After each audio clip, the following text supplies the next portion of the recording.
হলে জানলাটা খুলে দিতে পারবি, এসিটা অফ করে দিয়ে। সেটার দরকার নেই, মুখের মধ্যে যখন টেস্ট আছে কোনো খাবারের।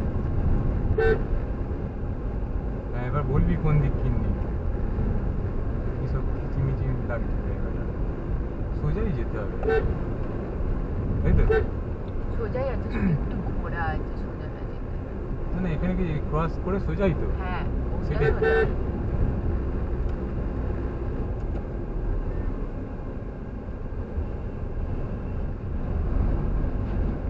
এমন লেগেছে না গাড়িগুলো। আমরা ক্রস করে ওই পারে যাবো তো?